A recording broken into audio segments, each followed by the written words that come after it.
देवाभाऊ असेपर्यंत योजना कधीही बंद होणार नाहीत आणि लाडक्या बहिणींना मुख्यमंत्री देवेंद्र फडणवीस यांनी हे ठोस आश्वासन दिलेलं आहे। मेघना बोर्डीकर यांच्या नेतृत्वात भाजपला मतदान करा असं मुख्यमंत्री देवेंद्र फडणवीस यांनी परभणीमधल्या मतदारांना आवाहन करत म्हटलंय।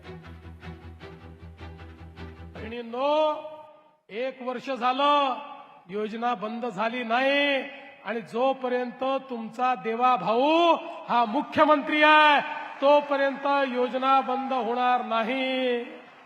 पण मी दीदींना सांगितलंय, दीदींनी मनावर घेतलंय, या ठिकाणी माझ्या लाडक्या बहिणींना केवळ लाडक्या बहिणी ठेवायचं नाही आहे, माझ्या लाडक्या बहिणींना लखपती दीदी बनवायचं आहे। त्या महानगरपालिकेच्या निवडणुकीनंतर या ठिकाणी आपला महापौर बसेल, त्याच्या बरोबर 1 वर्षांनी मी पाहायला येणार आहे आणि त्यावेळी मी केलेल्या कामांचा आढावा तर घेईलच, पण पहिला आढावा हा घेणार की माझ्या किती लाडक्या बहिणींना तुम्ही लखपती दीदी केलं याचा आढावा सगळ्यात पहिल्यांदा मी घेणार आहे। मेघना दीदीच्या रूपामध्ये तुम्हाला पालकमंत्री इतक्या वर्षानंतर पहिल्यांदा मी दिलेला आहे। त्या पालकमंत्र्याचे हात तुम्हाला मजबूत करावे लागतील। या परभणीमध्ये भाजपचा झेंडा तुम्ही लावा बहिणींनो।